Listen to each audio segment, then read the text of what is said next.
আসসালামু আলাইকুম, কেমন আছেন সবাই? আজকে আমি আপনাদের সামনে একটা মজাদার হেলদি চিকেন ফুলির রেসিপি নিয়ে আসলাম।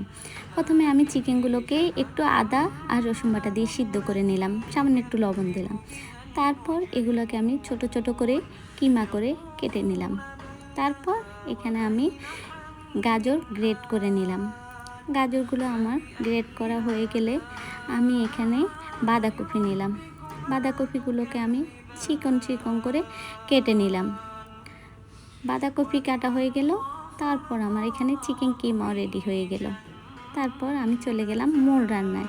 এখানে আমি চুলার উপর একটা কড়াই দিলাম, কড়াইতে সামান্য একটু তেল দিলাম, দিয়ে পেঁয়াজ দিলাম। পেঁয়াজগুলো হালকা হয়ে আসলে আমি এখানে 1 চা চামচ আদা বাটা, 1 চা চামচ রসুন বাটা দিলাম। তারপর চিকেনগুলো দিয়ে দিলাম। যেহেতু আমার চিকেনগুলো আগে থেকে সিদ্ধ করা ছিল, তাই বেশিক্ষণ রান্না করতে হবে না। তারপর এখানে আমি 1 চা চামচ সয়া সস দিলাম, 1/2 চামচ গোলমরিচের গুঁড়া দিলাম, 1 চা চামচ ওয়েস্টার সস দিলাম। তারপর নেড়ে ছেড়ে আমি সবজিগুলো দিয়ে দিলাম, যে কেটে রাখা গাজর এবং বাঁধাকপি সবজিগুলো দিয়ে নেড়ে ছেড়ে তারপর আমি এখানে সামান্য এক পরিমাণ লবণ দিলাম, সামান্য ব্যালেন্সের জন্য একটু চিনি দিলাম, দিয়ে নেড়ে ছেড়ে এখানে একটু কর্নফ্লাওয়ারের মিশ্রণ দিলাম। কর্নফ্লাওয়ারের মিশ্রণটা দেওয়াতে চিকেনের টেস্টটা একদম চেঞ্জ হয়ে যাবে, এটা একটা জুসি ফ্লেভার আসবে, একটু আটালো ভাব আসবে। তারপর এখানে আমি ক্যাপসিকাম এবং কাঁচামরিচ কুচি দিয়ে নেড়ে ছেড়ে চুলা হাইটে রেখে নেড়ে ছেড়ে নামিয়ে ফেলবো। এবার আমি চলে যাব রুটিতে।